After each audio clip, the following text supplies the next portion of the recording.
todos nas minhas escrituras, no livro de Efésios, capítulo 2, vamos ler de 1 a 10.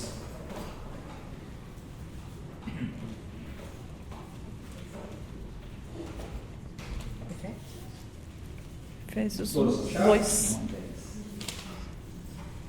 Então vamos ler. Vocês estavam mortos em suas transgressões e pecados, nos quais costumavam viver quando seguiam a presente ordem deste mundo e o príncipe do poder do ar, o espírito que agora está atuando nos que vivem na desobediência. Anteriormente, todos nós também vivíamos entre eles, satisfazendo as vontades da nossa carne, segundo os desejos e pensamentos, como os outros, éramos, por natureza, merecedores da ira. Todavia Deus, que é rico em misericórdia, pelo grande amor com que nos amou, deu-nos vida com Cristo, quando ainda estávamos mortos em transgressões. Pela graça vocês são salvos. Deus nos ressuscitou com Cristo, e com Ele nos fez assentar nos lugares celestiais em Cristo Jesus, para mostrar nas eras que hão de vir a incomparável riqueza de sua graça, demonstrada em sua bondade para conosco em Cristo Jesus. Pois vocês são salvos pela graça, por meio da fé, e isso não vem de vocês, é dom de Deus, não por obras, para que ninguém se glorie, porque somos criação de Deus, realizada em Cristo Jesus, para fazermos boas obras, as quais Deus preparou antes para nós praticarmos. Amém? Amém. Amados, esse texto, eu tenho assim, um carinho muito especial por ele. Eu também puder, Efésios 2, ele é um texto muito revelador sobre a infinita graça e misericórdia do Senhor Jesus por nós, né? E a partir do momento que eu compreendi esse texto, eu passei a encarar a graça do Senhor de uma maneira totalmente diferente do que eu entendia outrora. Essa carta, a carta de Efésios, ela não lida com nenhum problema teológico da igreja, nenhuma heresia que estava ocorrendo dentro da igreja. Muito pelo contrário, os Efésios eles eram conhecidos por ser bem guardadores da fé, eram fiéis às Escrituras, né? E o que Paulo pretende com essa carta é expandir o conhecimento deles, o conceito deles, de como eles entendiam a graça do Senhor. Então, no capítulo 1, por exemplo, ele descreve as bênçãos do nosso Deus Trino, né? Descrevendo a propósito da criação do Pai, o sacrifício redentivo e definitivo do Filho, no poder e da atuação do Espírito Santo, nos selando e garantindo a nossa salvação para o louvor da glória de Deus. E a partir do verso 15 ele arremata com uma linda oração onde ele deseja que os Efésios conheçam essa graça e toda essa obra redentiva do Senhor, e que eles possam gerar frutos do conhecimento dessa graça redentiva. Entrando já no capítulo 2, do verso de 1 a 3, que nós acabamos de ler, ele começa a descrever como essa salvação se dá, destacando a nossa condição antes de nos rendermos e reconhecermos a Cristo como nosso único e suficiente Salvador, anunciando que estávamos todos mortos, não fisicamente, mas espiritualmente. Éramos pessoas que vivíamos como todos os outros. Todos os dias acordávamos cedo, íamos para o nosso trabalho, trabalhávamos da melhor maneira possível para que nosso salário aconteça no final do mês. Chegamos em casa, tratamos bem a nossa família, amamos nossos filhos, cuidamos da nossa casa, das nossas obrigações. Todo dia 10 pagamos nossos boletos. Uma vida comum, uma vida normal. Porém, sem levar em consideração o Criador, sem levar em consideração aquele que criou o mundo, aquele que nos mantém, aquele que nos dá o ar para respirar todos os dias, aquele pelo qual nós podemos acordar todos os dias e sair de nossas casas para prestar esse tipo de serviço e essas atividades do nosso dia a dia. Não considerando a vontade do Criador, mas lançados à própria sorte, sendo levados a viver conforme o curso da sociedade, condenada e sem esperança, vivendo dia a dia, entendendo não depender do Criador, correndo atrás do vento e de tudo que é passageiro, como se ficássemos para sempre nessa vida, distraídos e pior, querendo estar tudo bem, tudo ok. Invariavelmente, quando tínhamos essa consciência, essa condição da nossa vida, a gente tinha uma consciência que a gente achava bonzinho, a gente se achava bonzinho. E esse, na verdade, é o curso que a maioria das pessoas do mundo entendem, né? Eu vivo minha vida, eu não incomodo ninguém, eu não pago minhas contas, eu sou uma pessoa honesta, eu sou uma pessoa trabalhadora. Então, Deus tem que me salvar. No final, naquele dia, Deus vai me salvar. Tem pessoas muito piores do que eu, né? Então, como é difícil a gente pregar o Evangelho para pessoas que entendem dessa maneira, não é mesmo? Porque geralmente a porta aberta para o Evangelho é aquela casa que está passando por uma dor muito grande, um luto, é aquela casa que está passando por um divórcio, aquela casa que está passando por uma doença, aquela casa que está passando por um encarceramento, sabe? Aquela pessoa que está passando por uma dificuldade, ela já é uma porta aberta, porque ela está sem chão, ela não tem esperança, ela já está, a única esperança dela é se agarrar naquele que alguém pregar para ela que pode ajudá-la. Percebam, meus irmãos, que o texto aqui, dessa pessoa, dos versos 1 a 3 do segundo capítulo de Efésios, está seguindo uma vida normal, uma vida corrente. Ele está vivendo para ser feliz, como é o padrão da sociedade que vivemos. Esse é o sentido que eu venho chamar a atenção para esse texto. Ele não fala que essa pessoa está em apuro somente por buscar viver segundo as vontades da carne, porque ele está descrevendo uma realidade de escravidão, de morte. Uma situação em que o indivíduo, como essa pessoa está vivendo, estando morto espiritualmente, não tem como enxergar essa realidade com clareza por conta própria. Vejam, irmãos, que essa pessoa, da maneira como nós vivíamos outrora, ela está caminhando a passos largos para o inferno, mesmo acreditando estar no caminho bom, mesmo acreditando ser um justo, sem considerar a existência de um Criador, sem considerar a brevidade dessa vida, o como essa vida é breve. Muitas vezes, se você pergunta para essa pessoa o que ela almeja fazer daqui a 10 anos, ela tem planos, ela tem sonhos, e é bênção, devemos sonhar, devemos planejar o nosso futuro. Porém, quando a gente não considera a Deus, a gente vive somente para isso, para realizar sonhos, para conquistar coisas, e não é isso que a palavra diz para nós. Porque se nós vivemos sem considerar o Criador, se morrermos amanhã, o nosso futuro é de condenação eterna. Vejamos, irmãos, o que nós devemos compreender, o que nós devemos levar para as pessoas, que as pessoas tenham em mente, é que lá no Gênesis, irmãos, quando Adão e Eva foram criados, eles tinham um contato pleno com o Senhor. Eles podiam ver a Deus face a face, como eu estou vendo vocês aqui, como vocês estão me vendo ali. E então, eles não tinham incorrido no pecado, eles não tinham ousado ser conhecedores do bem e do mal. Até aquele momento, a criação não havia sido criada, eles não tinham, a criação que havia sido criada no único e alvissareiro propósito de glorificar a Deus e dominar sobre tudo, estava corrente, estava tudo certo. A partir do momento em que o homem decidiu pecar, decidiu se afastar de Deus, decidiu deliberadamente se rebelar contra Deus, o Senhor, cujos olhos não podem nem contemplar o mal, se afastou e os expulsou do jardim. E essa condição, esse pecado, essa rebeldia, nos tornou, como vai dizer lá em Romanos, inimigos de Deus. Dura coisa é ser um inimigo do Senhor. Então, meus irmãos, quando estávamos mortos, não podíamos por nós mesmos nos redimir para nos aproximarmos de Deus novamente, pois estávamos separados, completamente separados da graça de Deus irremediavelmente. Para entendermos a profundidade da nossa separação, devemos entender sobre os graus de caráter e dignidade que foram transgredidos com a queda, para entendermos o preço que deveria ser pago pelo nosso pecado. Irmãos, imaginem que eu roubo alguém, sem transgredir a ordem física, sem agredir a pessoa. Eu só fui lá e furtei, a pessoa nem ficou sabendo que eu cometi aquilo, mas eu fui pego ali na frente. A minha pena diante desse crime, diante desse pecado, vai ser uma pena menor, uma pena pequena, diante do ato que eu cometi, diante da gravidade do ato que eu cometi. Agora vamos um pouco mais longe. Vamos supor que eu assaltei essa pessoa e eu agredi essa pessoa. Eu atentei contra a dignidade dessa pessoa.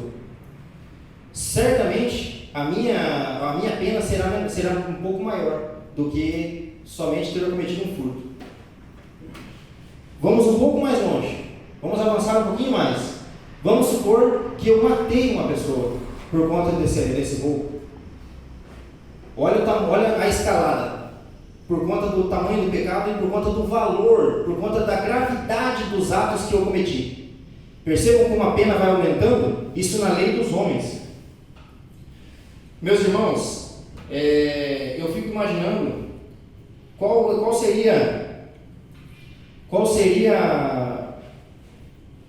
isso, porque assim, eu fiz isso, eu atentei contra a vida de uma pessoa que ela é igual a mim. Ela é pecadora, tão pecadora quanto eu.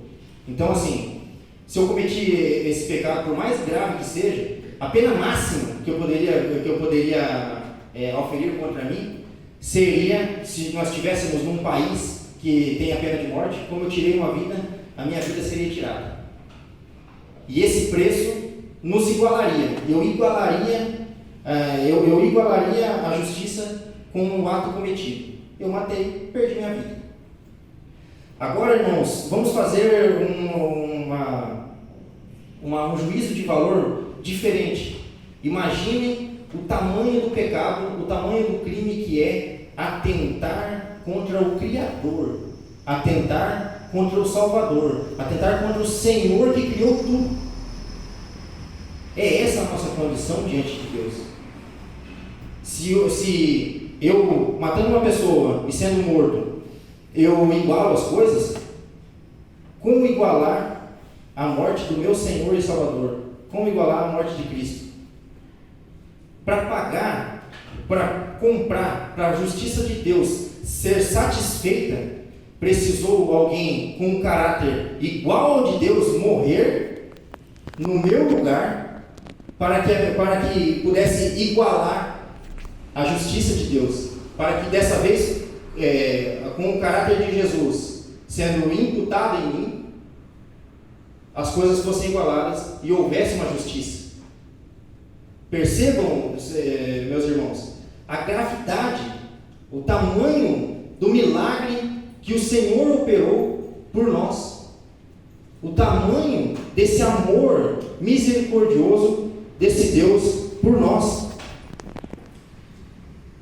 Qual o preço deveria ser pago para que a autoridade máxima responsável por criar e gerir tudo tivesse a justiça satisfeita?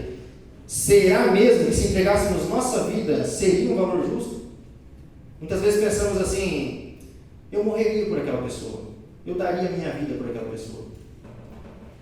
Em Efésios mesmo, no capítulo 5, diz que o homem, por exemplo, deve amar a sua esposa, né? Assim como Cristo amou a igreja. O que Cristo fez pela igreja? Cristo deu sua vida pela igreja. Então essa é a nossa obrigação enquanto homens, de entregar-se ao ponto de dar a vida para sua esposa, se necessário for. Mas mesmo assim, senhores, nós não, mesmo entregando nossas vidas por quem amamos, não somos capazes de entregar salvação para quem nós amamos. Mesmo que nós estejamos dispostos a entregar nossa vida por aquela pessoa, porque nós somos pecadores. Já Cristo não. Cristo, onde nós baseamos a nossa salvação, Ele se doou por nós quando ainda éramos pecadores, miseráveis. De igual maneira, no outro polo, certamente que não, porque a vida que estaria em necessidade de se fazer justiça tem o valor da perfeição, tem um valor impagável, e é por isso, meus amados, que o castigo que somente alguém com caráter igual ao de Deus Pai poderia pagar, foi pago pelo próprio Filho de Deus, Jesus, aquele que é um com Deus. Somente Ele poderia pagar essa pena e fazer com que a justiça do Criador fosse satisfeita. E de igual maneira, meus irmãos, do outro polo, totalmente oposto, em igual proporção, é que quem rejeita essa justiça merece a condenação eterna. Por isso, meus irmãos, que o inferno é eterno, e nós temos a garantia disso. E Deus não é sádico por conta disso, como algumas pessoas vão dizer, como os ateus insistem em dizer para nós. O inferno é eterno, ele existe e ele é eterno justamente para que a pessoa que rejeitou essa graça milagrosa do Senhor, essa graça maravilhosa do Senhor, pague pelo seu pecado eternamente, assim como é a dignidade daquele que foi ofendido durante toda a vida. Amados, tudo isso é uma questão de religião, de cosmovisão. Uma cosmovisão, imaginem uma casa. Uma casa tem os seus cômodos, tem ali a cozinha, a sala, o quarto, o outro quarto, o banheiro. Imaginem o nosso intelecto, o nosso interior. É como se fosse essa casa. Nós temos ali um cômodo da família, um cômodo do trabalho, um cômodo dos nossos amigos, do nosso círculo de amizade. A cosmovisão é a base disso tudo, é o alicerce disso tudo. A cosmovisão é como se fosse o alicerce da casa. Através da tua cosmovisão vai ser a sua relação com o Senhor, vai ser a sua relação com os seus amigos, com os seus familiares. A cosmovisão ela é formada de tudo que você viu desde que você nasceu, tudo que você viu, tudo que você viveu, tudo que você conheceu, tudo que você estudou, todas as pessoas com quem você se relacionou, tudo isso vai importar na sua cosmovisão, da maneira como você enxerga o teu semelhante, da maneira como você enxerga a tua vida, da maneira como você enxerga tudo. Então, meus irmãos, é uma questão de nos religarmos com Deus, pois até essa pessoa que está vivendo sem considerar a existência de um Deus, ela está buscando uma redenção. Isso é intrínseco da alma humana, a busca pela redenção. Essa busca pela redenção, mesmo através de uma vida comum, de conquista, de prestígio, de bens materiais e conforto emocional. E notem que, de acordo com todas essas expressões de fé disponíveis no mercado, inclusive o falso cristianismo, elas seriam salvas, elas teriam justiça em si mesmas, pensando dessa maneira. Porque todas essas expressões de fé pregam uma fé por redenção, por obras e realizações que não levam em consideração o valor do Criador, o valor daquele ao qual nós pecamos. Todas as outras religiões pregam uma salvação falsa e por bom comportamento. No Islã, por exemplo, prega-se que no dia do juízo suas boas obras pesarem mais do que as suas más obras, você será digno do paraíso, digno de ir ao céu. No Espiritismo, conforme você vai progredindo, você vai chegando mais próximo da luz, e se na sua vida você não conseguir chegar tão próximo da luz assim, você reencarna novamente, volta novamente, e aí continua pagando pelos seus pecados, e você vai se redimindo, entre aspas, né? E o falso cristianismo, por sua vez, através de um Cristo feito a nossa própria imagem e semelhança, a própria imagem e semelhança daquele que cultivou, como quem nunca teve contato com uma pessoa que faz uma visão de Cristo baseada na vivência dela? Ela acha que Cristo é só responsável por obras sociais, o outro acha que Cristo é responsável somente por lhe trazer prosperidade, o outro acha que Cristo é somente digno de fazer para essa pessoa, somente trazer saúde para ela, somente trazer conforto emocional. Isso é um falso cristianismo. Esse é o falso cristianismo. E todas as vezes que cremos num falso Cristo, achamos que nós somos dignos da salvação, porque esse falso Cristo ele exige muita barganha. Esse falso Cristo ele sempre está exigindo barganha. Eu vou entregar meu dízimo aqui, porque Deus vai multiplicar lá na frente. Eu vou ofertar, porque Deus vai multiplicar lá na frente. Eu vou trazer aqui na cesta do amor, porque Cristo tem que me dar mais novamente, porque Cristo tem que me dar salvação. Todas essas relações são quebradas. Todas essas relações é um cristianismo falso. A única religião que prega que a salvação é disponível a pecadores,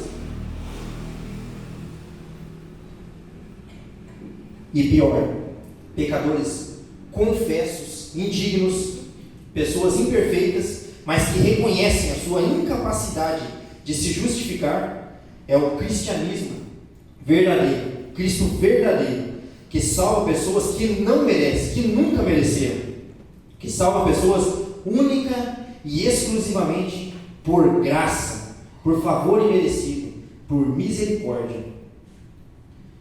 Do verso 4 em diante, Paulo vai descrever como Deus operou essa graça em nós, retirando-nos dessa condição de morte para a vida, levando sobre Cristo todo o nosso pecado, nos religando com o Pai. Todos os pecados que nós cometemos, eles precisavam ser pagos, essa justiça precisava ser satisfeita, e ela é plenamente satisfeita em Jesus, porque Jesus é perfeito, Jesus é o Cordeiro perfeito, Jesus é o único com o Pai. No Antigo Testamento, tem pessoas que ainda creem assim, que no Antigo Testamento o que valia era a lei, você cumpria a lei e você era salvo. No Novo Testamento você é eleito por graça. Nunca foi assim, meus irmãos, e nunca será assim. Entendam, no Antigo Testamento o sangue de animais não purificava do pecado, aquilo era uma sombra, aquilo era um símbolo do Cristo, do verdadeiro Cordeiro perfeito que haveria de vir. Então, as pessoas do Antigo Testamento, elas se salvavam por conta de crer que um dia haveria de vir um Cristo, haveria de vir o Messias, que morreria por elas na cruz, entregaria a sua vida no último e perfeito sacrifício, o último, o cabal, o consolidado, o único, definitivo, que realmente salva. Através de Jesus, somos retirados dessa miserável condição pela maravilhosa graça de Deus, de maneira milagrosa, pois um morto que não compreende isso, não pode nada por si mesmo. Notem que descobrir isso, lendo as Escrituras, tocados do Espírito Santo, é como se a pessoa estivesse caminhando rumo ao precipício mais fundo, vendo um dado, e o Senhor, pela sua infinita graça e misericórdia, no momento derradeiro em que a pessoa vai cair, Jesus retira aquela venda e a pessoa olha, meu Deus, preciso voltar, estou caindo, estou morrendo. Percebam que o homem, sem compreender o que está escrito nessa Sagrada Escritura, ele está rumo ao precipício de olho vendado e ninguém pode fazer nada por ele. Somente Deus, retirando essa venda que cobre os seus olhos, as escamas que a irmã comentou no momento do louvor. Ele passa a ter uma nova cosmovisão. Lembra que eu comentei sobre a cosmovisão? Agora, fundados numa cosmovisão realmente cristã, todas as áreas da sua vida serão contempladas de uma nova visão. Você vai enxergar a tua vida de uma maneira completamente diferente. Se antes você praticava aqueles pecados, hoje o Espírito Santo não deixa mais você cometê-los. Se você antes era uma pessoa perversa, tinha um caráter discriminador, tinha um caráter de não ter misericórdia das pessoas, agora você tem, porque o caráter do nosso Senhor, o caráter do nosso Salvador está implantado em você. Você deixa de ser morto. É como se Jesus tirasse, não, é assim, porque a palavra diz assim. É como Jesus tirando o seu coração de pedra, o seu coração totalmente depravado, e implantasse, fizesse um transplante de coração e te colocasse um coração de carne, capaz de amar, capaz de arrepender-se, capaz de não cometer mais os atos atrozes que outrora você cometia.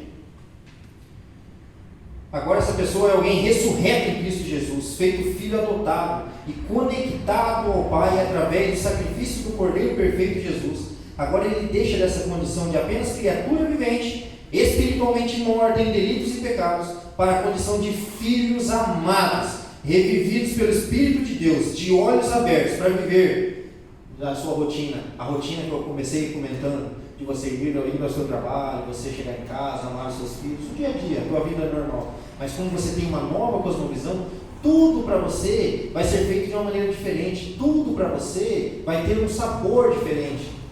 Até as lutas, meus irmãos, até as lutas, você enxergará como Deus trabalhando na sua vida, e não vai ser pesado, porque todas as vezes que enfrentamos lutas sem o Senhor, não temos esperança, porque sabemos que o máximo que pode acontecer conosco é morrer e depois dali a gente não sabe o que vem. Agora, quando a gente tem esse coração de carne implantado pelo Senhor Jesus, agora nós temos esperança. Porque o máximo que pode acontecer é você morrer. Mas se você morrer, você estará com Cristo na glória. O que Paulo mesmo, que o autor dessa carta diz, que é infinitamente melhor. Olha o tamanho da esperança que nós temos no futuro. Quem vive as coisas desse mundo não tem essa esperança maravilhosa. Irmãos, a verdadeira redenção não encontra-se em nossas mãos, no nosso esforço, mas sim em Jesus. Somente nele podemos desfrutar desse favor imerecido. Ele pagou com seu precioso sangue o preço para o que nós era impagável. E isso, meus queridos, mostra o tamanho do apreço do Senhor por redimir a sua criação. Nós somos em Cristo a coroa da criação. E lendo o verso 6 e 7 desse texto, Deus nos ressuscitou com Cristo e com Ele nos fez assentar nos lugares celestiais em Cristo Jesus. Olha a honra, olha o tamanho da honra que aqueles ao qual entregaram suas vidas a Cristo têm. Vou ler de novo, né? Deus nos ressuscitou com Cristo e com Ele nos fez assentar nos lugares celestiais em Cristo Jesus. Que tamanho de bênção, que tamanho de graça incomensurável, meus irmãos, para mostrar nas eras que hão de vir a incomparável riqueza de sua graça. Ou seja, Ele quer que nós mostremos isso para o mundo, para todos. A incomparável riqueza da sua graça. Não é riqueza material, meus irmãos. É a riqueza da virtude de, mesmo estando passando por alguma dificuldade, mesmo estando enfrentando as lutas do dia a dia, nós estarmos de cabeça erguida, porque aquele que nos mantém, aquele que nos dá a vida, que nos faz acordar todos os dias, é Ele quem levanta nossas cabeças, não nós, nunca nós. A graça do Senhor, ela tem que nos colocar de joelhos. Nós ficamos rendidos de joelhos diante somente daquele que é o único digno, aquele único resgatador, aquele que pagou o alto preço, para aquele que rasgou a cédula de dívida que existia contra nós, demonstrada em sua bondade para conosco em Cristo Jesus. Podemos entender que como alguém que é completamente perdido e sem salvação, pode alcançar uma redenção eterna, para sempre, perene. E desfrutar desse amor é sentir-se perdoado, reconciliado com o dono do universo, com quem chama as estrelas pelo nome, por quem, mesmo não precisando, mas sim por sua infinita misericórdia, resolveu nos dar uma segunda chance, com Ele, nele e para Ele. Meus irmãos, esse texto, olha, esse texto ele me balança todas as vezes que eu leio ele. Honestamente, eu nunca compreendi esse texto logo que eu me converti. Tá? Esse texto, meus irmãos, quando as pessoas perguntavam para mim se eu era cristão, depois de compreender esse texto, eu vejo que eu andei um bom tempo da minha vida desviado dos caminhos do Senhor. Tá? E enquanto eu estava desviado, as pessoas perguntavam para mim se eu era crente, se eu era cristão, e eu tinha a audácia, a pachorra de dizer que eu era, sem saber, sem compreender, meus irmãos, a infinita graça, a infinita misericórdia do nosso Deus. Eu sempre tive uma relação com Deus utilitarista, uma relação sem entender esse texto, uma relação eu faço para Deus, Deus tem que me dar. Eu sou bonzinho, eu vou na igreja todo domingo, então Deus tem que me receber. Não é possível que Deus vai me rejeitar naquele dia. Eu entendia, meus irmãos, só a primeira parte de Romanos 10:9, que vai dizer que a gente deve confessar a Cristo com a boca. Mas eu nunca havia entendido o verdadeiro sentido de crer de todo o coração para a imputação da justiça. E aí quando você vai olhar lá no livro de Tiago 2,19, que diz que até os demônios creem, e pior, tremem diante da glória de Deus, diante do conhecimento da existência de Deus, todo mundo que diz conhecer a Deus e não conhece de verdade, não entregou a sua vida, não entregou o seu coração, não dedicou o seu coração única e exclusivamente para aquele que pode salvar? Diante do conhecimento, e quando eu por curiosidade comecei a estudar sobre a relação entre a fé e as obras, né? Porque o livro de Tiago fala muito sobre isso, eu pude entender o que realmente é a graça de Deus. E eu descobri, meus irmãos, que eu nunca havia crido de maneira, eu tinha sido um convencido da palavra, eu tinha me convencido da verdade, eu tive um assentimento da verdade, mas eu não tinha tido uma conversão de fato. Eu ainda estava com um coração de pedra, achando que estava com um coração de carne. Devemos, meus irmãos, nos avaliar todos os dias se nós não estamos vivendo achando que temos um coração de carne no lugar do coração de pedra e tentando viver uma relação utilitarista, uma relação mercantilista com o Senhor. Finalizando, meus irmãos, só para entendermos, o homem caiu, feriu o caráter e a dignidade de alguém cujo valor ultrapassava infinitamente o valor de sua própria vida.